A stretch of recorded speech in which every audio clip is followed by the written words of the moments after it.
Next क्या है, composition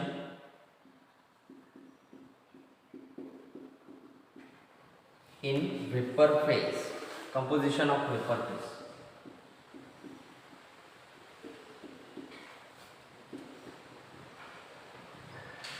ठीक है, ये टॉपिक समझने के लिए थोड़ा सा 1-2 मिनट के अंदर हमें वो इससे पहले जो हमने टॉपिक डिस्कस किया वो रिवाइंड करना पड़ेगा। ठीक है, 1-2 मिनट में वो रिवाइंड करेंगे तो इससे ये टॉपिक आपको समझ में आ जाएगा और ये टॉपिक का यूज़ हम आगे एक न्यूमेरिकल आने वाला है, फिर उसके अंदर ये पूरे टॉपिक का हम यूज़ करने वाले हैं।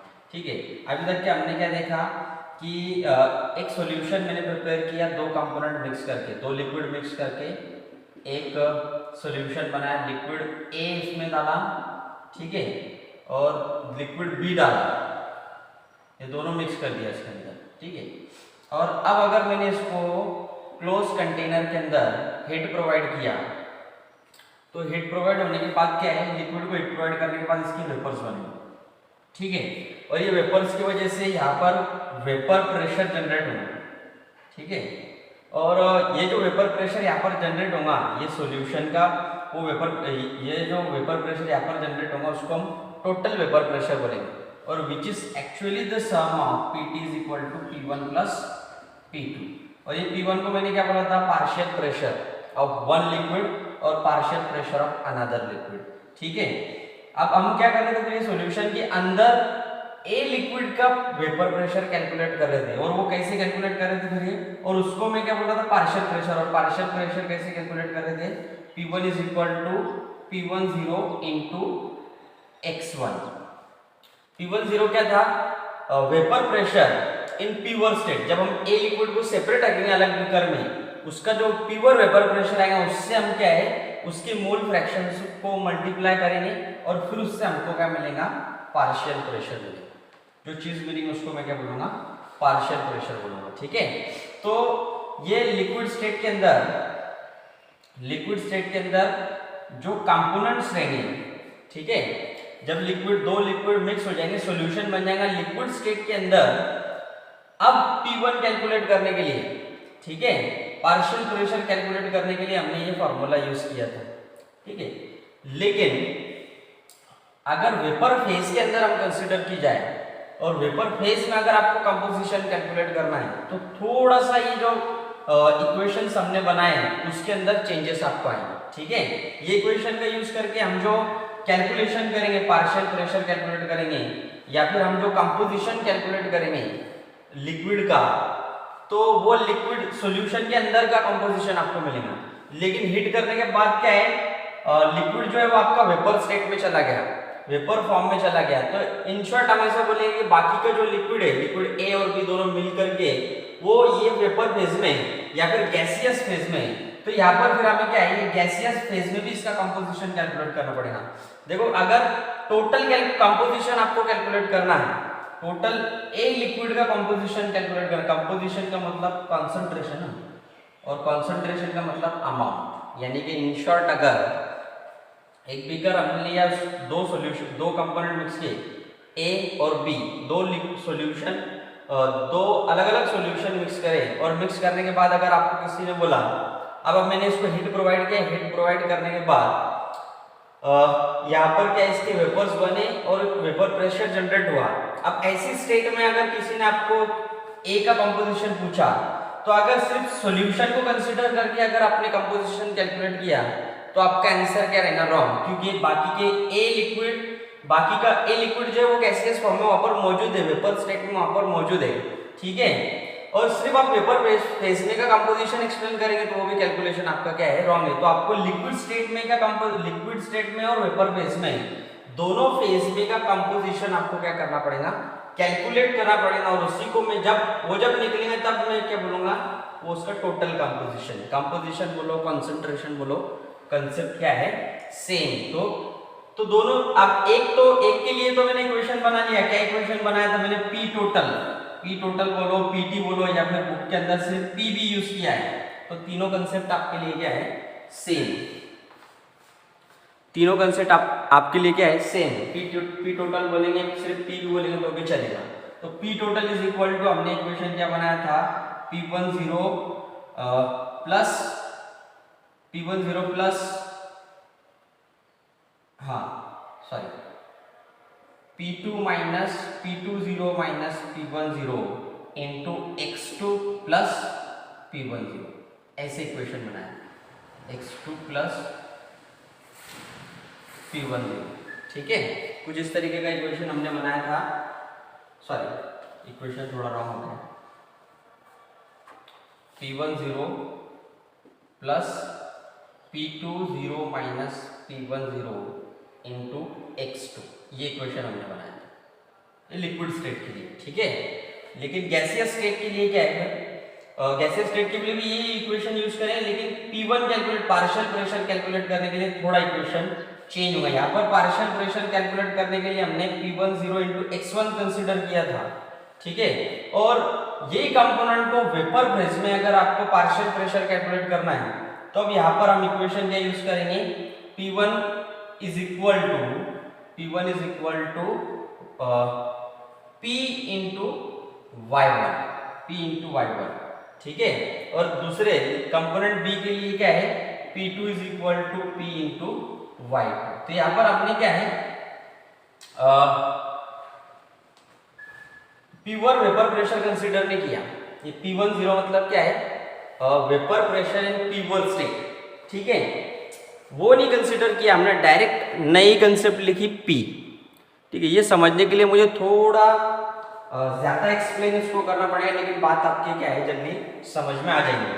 तो ठीक है, इसकी तरफ आएंगे हम। ये इक्वेशन हमने ऐसा क्यों लिखा, तो एक तो देखो लिक्विड स्टेट के अंदर सिर्फ हम वेपर प्रेशर कंसीडर कर रहे थे, पहले तो दोनों मिक्स करके सॉल्यूशन का जो वेपर प्रेशर आ रहा था उसको मैं P टोटल बोल रहा था, ठीक है। अब सॉल्यूशन के अंदर से मैं अगर सिर्फ एक का कैलकुलेट कर रहा था तो मैं उसको पार्शियल प्रेशर बोल रहा था P1, दूसरे का कैलकुलेट कर रहा था तो पार्शियल प्रेशर उसको क्या बोला था, P2। और अगर आप लिक्विड A को सेपरेट अलग बीकर में रख के उसका वेपर प्रेशर कैलकुलेट करेंगे तो मैं उसको क्या बोल रहा था, P1 नॉट, ठीक है। और ये x1 क्या था, A लिक्विड का मोल फ्रैक्शन था, ठीक है। धीरे धीरे पॉइंट समझ में आ जाएगा, नहीं समझ में आया तो वापस वीडियो देखना रिपीट करके, ठीक है। तो P10 और x1 क्या है, मोल फ्रैक्शन, ठीक है। और वैसे ही मैंने P2 के लिए रिलेशन भी कहा था कि P2 is equal to P20 into x2, ठीक है। ऐसे इक्वेशन हमने बनाया था। तो अब देखो ये बात तो हो गई लिक्विड स्टेट के लिए, ये बात किसकी हो गई, ये हो गई लिक्विड स्टेट के लिए। लेकिन गैसियस स्टेट के अंदर, अब लिक्विड स्टेट में क्या है, लिक्विड वेपर होगा और वेपर फॉर्म में जाएगा और यहाँ पर प्रेशर जनरेट करेगा। लेकिन जब वो वेपर स्टेट में चला जाएगा, गैसियस स्टेट अगर हम कंसीडर करेंगे, वेपर स्टेट अगर हम कंसीडर करेंगे, तो डेल्टॉन्स लॉ आपको याद होगा, डेल्टॉन्स लॉ ऑफ पार्शियल प्रेशर हमने डिस्कस किया था गैसियस स्टेट के लिए। तो डेल्टॉन्स लॉ का कहना क्या था कि डेल्टॉन्स लॉ का कहना क्या था कि यहाँ पर पार्शियल प्रेशर जो है एक गैस का, वो क्या है, which is equal to the total pressure created by gas, ठीक है। वो थोड़ा डिफिकल्ट हो जाएगा, मैं एकदम शॉर्ट टर्म में आपको बताता हूँ। मैंने एक ये कंटेनर लिया, ठीक है, एक कंटेनर में मैंने ए गैस भर दिया, ए वाला गैस भर दिया। अब गैस की प्रॉपर्टी क्या है कि वो है ना टोटल वॉल्यूम ऑक्युपाइड कर लेता, यानी कि गैस को कोई स्पेसिफिक वॉल्यूम नहीं है, जो कंटेनर में, जो बॉटल में, जो भी चीज में आप उसको भरेंगे तो वो उसका वॉल्यूम ऑक्युपाइड कर लेगा, वही उसका वॉल्यूम रहेगा, ठीक है। तो अब मैं ए गैस मैंने भरा, तो गैसियस पार्टिकल्स में, गैसियस पार्टिकल की काइनेटिक एनर्जी बहुत ज्यादा रहती, वो कंटिन्यूअसली घूमते हैं, तो वो क्या है, ये पूरे कंटेनर को ये ए गैस ऑक्युपाइड कर लेगा, ठीक है। और इतना ही गैस अगर आप पूरे रूम में छोड़ेंगे ना तो पूरे रूम का स्पेस ऑक्युपाइड कर लेगा, ठीक है। तो अब गैसियस पार्टिकल यहाँ पर घूम रहे और वो क्या है, एक कंटेनर की वॉल के ऊपर कंटिन्यूअस कोलाइड हो रही, और उसकी वजह से प्रेशर जनरेट हो रहा वो कंटेनर के अंदर, उसको हम क्या बोल रहे हैं, वो गैस का प्रेशर बोल रहे हैं, ठीक है। अब क्या करा मैंने, एक्सपेरिमेंट दूसरा क्या करा, इसमें बी गैस भी मिला दिया, इसमें क्या करा, बी गैस भी मिला दिया, ठीक है। अब बी गैस में क्या करेगा, वो भी पूरे कंटेनर का वॉल्यूम ऑक्युपाइड कर लेगा। जैसे ए ने पूरे कंटेनर का वॉल्यूम ऑक्युपाइड किया, तो वैसे बी भी क्या करेगा, पूरे कंटेनर का वॉल्यूम ऑक्युपाइड कर लेगा। ठीक है, क्योंकि बी भी गैस ही है, और गैस क्या करते हैं, पूरा एक्सपांशन उनका जाता है, और थर्मल एनर्जी ज्यादा होने की वजह से वो क्या है, पूरा वॉल्यूम ऑक्युपाइड कर लेते हैं। तो अब अगर आपको किसने पूछा, अब ये भी इसकी पार्टिकल घूमेंगे और यहाँ पर प्रेशर जनरेट करेंगे। अब अगर आपको किसी ने पूछा कि ए गैस का प्रेशर बताओ, तो मैं क्या बोलूँगा, जो टोटल प्रेशर क्रिएट हो रहा कंटेनर पे वो ए गैस का प्रेशर है। अगर किसी ने पूछा बी का बताओ, तो बी का भी क्या है, total pressure created bye container, वही क्या है, बी का प्रेशर रहेगा। ठीक है, इसका मतलब यहाँ पर हम वो वाली टर्म नहीं यूज करते, पी टोटल वाली, सॉरी वो भी यूज करते, लेकिन यहाँ पर हम क्या बोलेंगे, फिर अब इसका प्रेशर अगर कोई पूछेगा तो हम क्या बोलेंगे, जो कंटेनर का प्रेशर है वही इसका प्रेशर है, और इसका प्रेशर कोई पूछेगा तो वही क्या है, कंटेनर का प्रेशर है। इसकी वजह से इक्वेशन कुछ इस तरीके से बना कि P1 is equal to P into Y1। जो टोटल प्रेशर रहेगा उसी से हम क्या करेंगे, मोल फ्रैक्शन को मल्टीप्लाई करके उसका पार्शियल प्रेशर निकालेंगे। यानी कि अब ये कंटेनर के अंदर से सिर्फ आपको ए का प्रेशर निकालना है, अब ये दोनों मिक्स हो गए, इसमें आपको ए का प्रेशर निकालना है, और गिवन वॉल्यूम आपके पास अगर मोल फ्रैक्शन की, तो डायरेक्ट आप क्या करेंगे, total pressure into mole fraction, composition निकालना है, नॉट अ प्रेशर, कंपोजिशन अगर निकालना है, पार्शियल प्रेशर निकालना है, तो पार्शियल प्रेशर कैसे निकालेंगे, total pressure into mole fraction. इसकी वजह से मैंने क्या लिखा, P1 is equal to PY1। यहाँ पर Y1 क्यों यूज किया, वो सिर्फ एक टर्म है, जैसे मोल फ्रैक्शन रिप्रेजेंट करने के लिए ए लिक्विड का मैंने x1 वापरा, वैसे वही लिक्विड अगर गैसियस फेज में होगा, वेपर फेज में होगा, तो उसका मोल फ्रैक्शन में Y1 के टर्म में रिप्रेजेंट करूंगा। तो वैसे ही बी लिक्विड गैसियस स्टेट में उसका पार्शियल प्रेशर अगर मेजर करना है, तो P2 लिखूंगा, P2 is equal to total pressure into its mole fraction Y2। तो वेपर फेज के टाइम पे ये वाले इक्वेशन यूज करेंगे, P1 is equal to PY1, P2 is equal to PY2। यानी कि इन शॉर्ट 1 मिनट के अंदर मैं आपको एकदम शॉर्ट चीज बता देता, जो न्यूमेरिकल में हम यूज करने वाले हैं, कि लिक्विड A और लिक्विड B हमने मिक्स किया। ठीक है, तो लिक्विड A के लिए सॉल्यूशन के अंदर अगर आपको सॉल्यूशन के अंदर लिक्विड A का आपको पार्शियल प्रेशर कैलकुलेट करना है, तो मैं उसको रिप्रेजेंट करूंगा P1 से। ठीक है, और partial pressure in liquid state और इन सॉल्यूशन, तो पार्शियल प्रेशर हम कैसे रिप्रेजेंट करते हैं, P10 इंटू x1। इसमें P10 vapour pressure of pure component A in pure state, और x1 क्या है, इसका मोल फ्रैक्शन है। ठीक है, और लिक्विड B का निकालना है, तो इसका पार्शियल प्रेशर को मैंने क्या बोला, P2, और वो वैसे निकालूंगा P20 इंटू x2। ठीक है, इस तरीके से निकालूंगा। लेकिन अगर यही लिक्विड A और B वेपर स्टेट में चले जाए, आप गैस स्टेट में या फिर वेपर स्टेट में अगर वही चीज का कंपोजिशन, वही चीज का आपको पार्शियल प्रेशर कैलकुलेट करना है, तो लिक्विड A के लिए मैं यहाँ पर P1 यूज करूंगा, लेकिन P0 नहीं यूज करूंगा, क्या यूज करूंगा, P, और मोल फ्रैक्शन क्या यूज करूंगा, Y1। उसके बाद वैसे ही लिक्विड B के लिए क्या लिखूंगा, P2 is equal to PY2।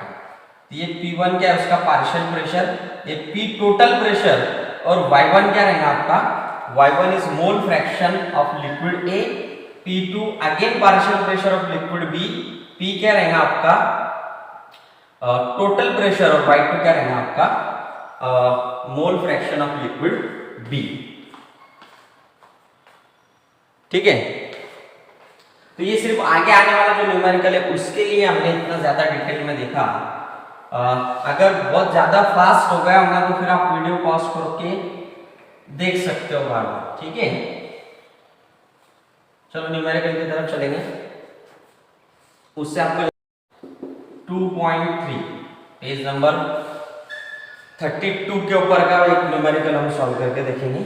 Numerical एकदम सिंपल है, ज़्यादा कोई ऐसा डिफिकल्ट है नहीं न्यूमेरिकल। वो एक बार मैं आपको पढ़ के बता देता न्यूमेरिकल क्या है। The vapour pressure of pure liquid A and B are 450 mm of Hg and 700 mm of Hg respectively at 350 Kelvin. Find the composition of liquid and vapor if the total vapor pressure is 600 mm. ठीक है, ए और B दोनों liquid mix करना है। In short में meaning बता देता problem का। ए और बी लिक्विड दोनों मिक्स किए हुए एक सॉल्यूशन बना है। उसमें आपको ये सॉल्यूशन के अंदर ए और लिक्विड ए और बी के प्योर वेपर प्रेशर दिए हुए, ठीक है। और क्या कैलकुलेट करना है, कंपोजिशन कैलकुलेट करना है। ए और बी का कंपोजिशन कैलकुलेट करना है लिक्विड स्टेट में भी और वेपर स्टेट में भी, ठीक है।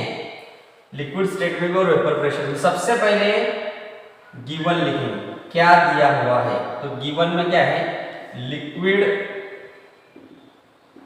ए, liquid B, liquid B, liquid A का वेपर प्रेशर आपको गिवन में, pure vapour pressure, pure state में उसका वेपर प्रेशर क्या होगा। तो प्योर स्टेट में वेपर प्रेशर अगर दिया हुआ तो उसको हम रिप्रेजेंट करते पी नॉट से। ए लिक्विड के लिए मैं P1 यूज करूंगा।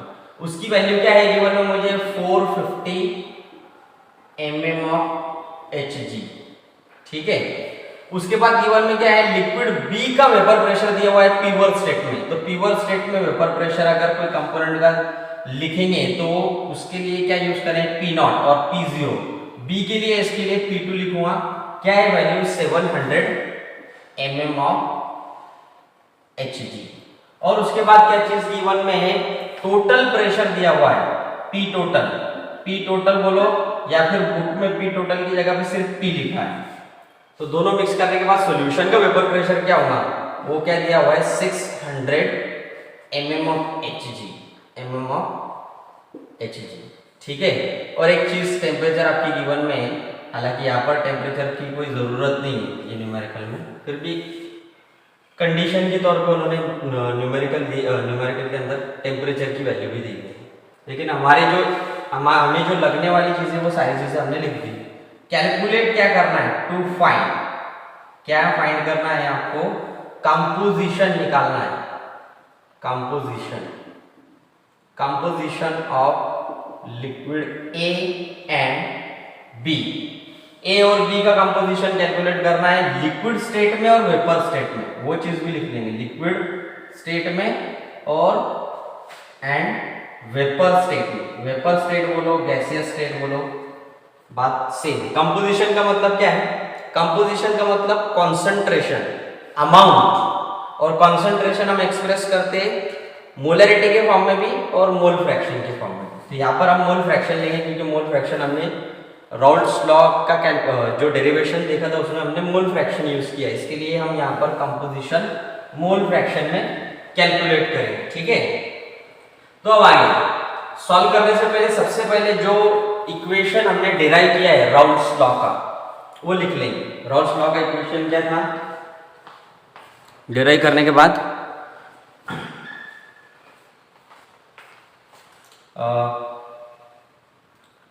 P टोटल लिखने से अच्छा है सिर्फ P लिखेंगे। P टोटल भी आप लिख सकते हैं, अभी तक के हमने P टोटल लिखा तो P लिखेंगे तो भी चलेगा। और PT is equal to P10 plus P20 minus P10 into x2। ये फॉर्मूला हमने डिराइव किया है।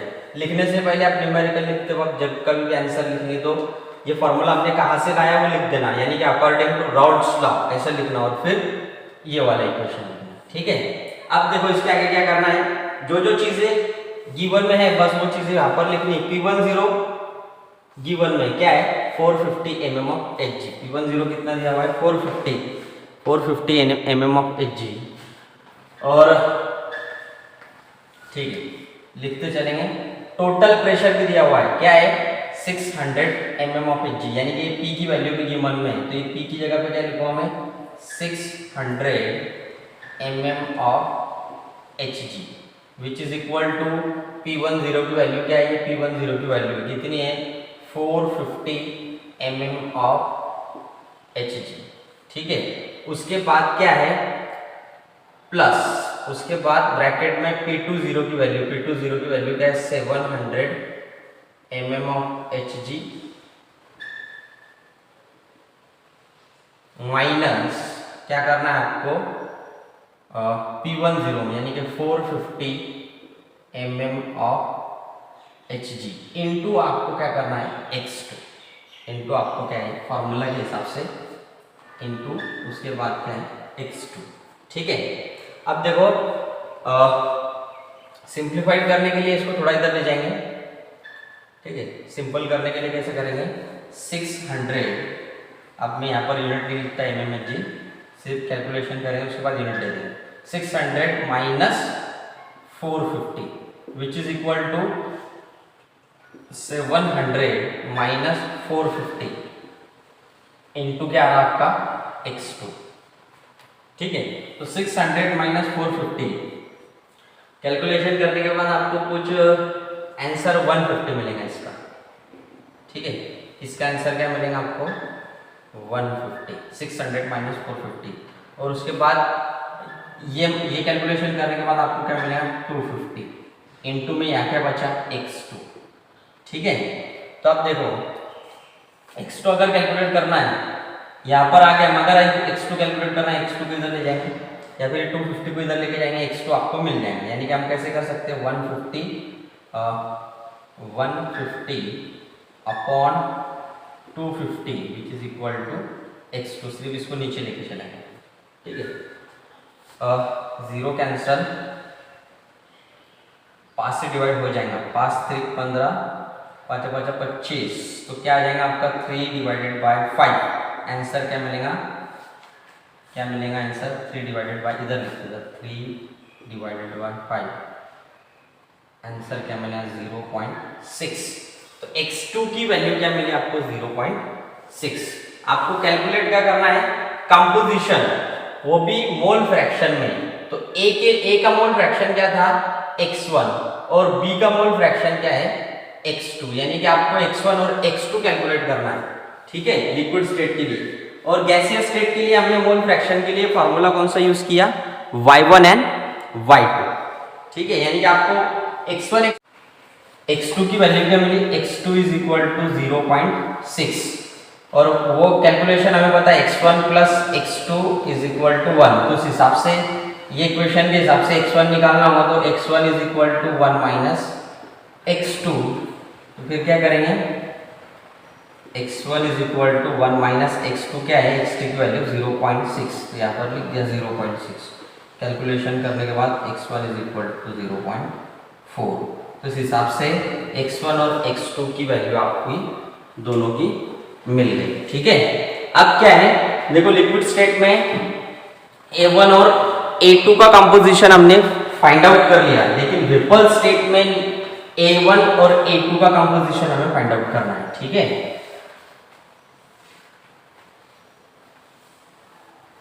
वेपर स्टेट में फाइंड आउट करना है।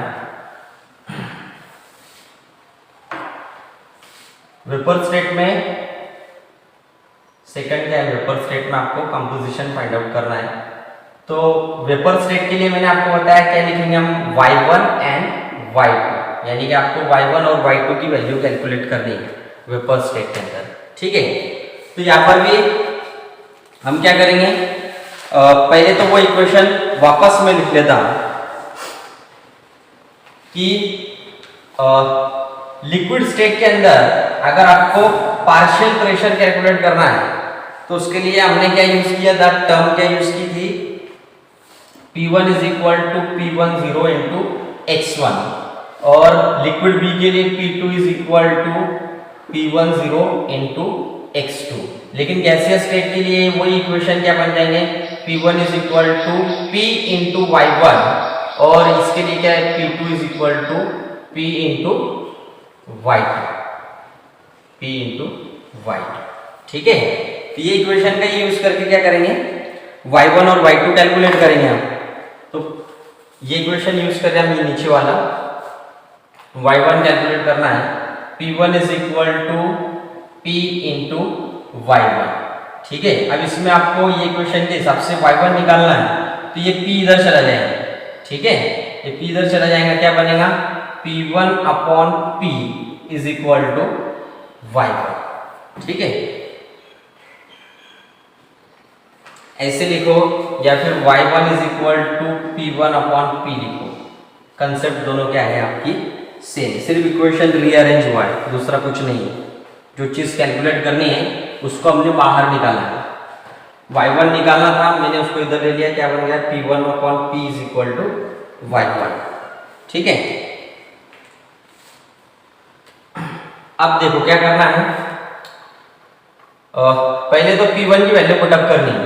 तो p1 क्या है, अब ये देखो p1 आपको पता है, p1 की कैलकुलेट करने के लिए हमारे पास क्या इक्वेशन है, p1 0 इंटू x1, क्योंकि p1 की वैल्यू तो गिवन में नहीं, पार्शियल प्रेशर गिवन में है क्या, नहीं, original vapour pressure p1 state में का वेपर प्रेशर गिवन में, तो p1 की ये इक्वेशन आपको पता होना जरूरी है कि p1 is equal to p1 0 into x1, यानी कि इनडायरेक्टली ये क्या है, p1 की वैल्यू क्या है, p1 0 into x1 divided by p, ठीक है, और ये p क्या है, टोटल प्रेशर, p क्या है, टोटल प्रेशर है, और ये x1 हमने कैलकुलेट किया, अभी x1 हमने कैलकुलेट किया, x1 क्या निकल के आया था,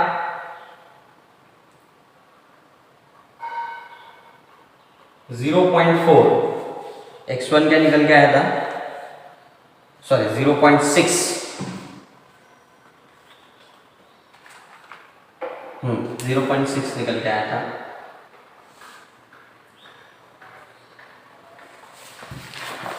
हाँ,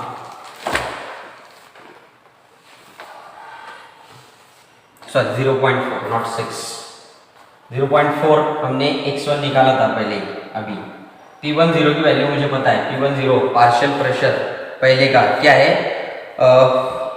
450, ठीक है, यानी कि मैं यहाँ पर क्या लिखूँगा, 450 mm ऑफ hg, 450 450, ठीक है, इनटू क्या है 0.4, x1 हमने क्या कैलकुलेट किया 0.4, और p क्या है, p भी गिवन में 600 mm ऑफ hg, ठीक है।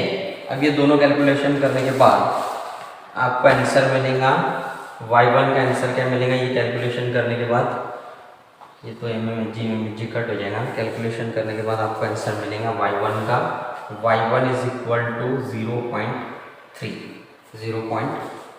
y1 इज इक्वल टू 0.3, ठीक है।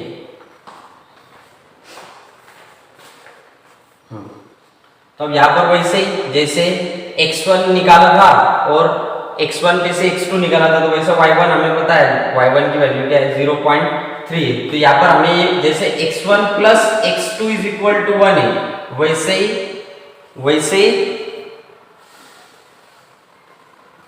y1 plus y2 is equal to क्या है आपका 1, इसमें y1 की वैल्यू मुझे पता है 0.3, तो y1 0.3 प्लस y2 की जो भी वैल्यू वो ऐड करने के बाद आंसर मुझे क्या मिलने वाला है 1, तो 0.3 उसमें 0.7 ऐड करेंगे तब जाके मुझे क्या मिलेगा, आंसर 1 मिलेगा।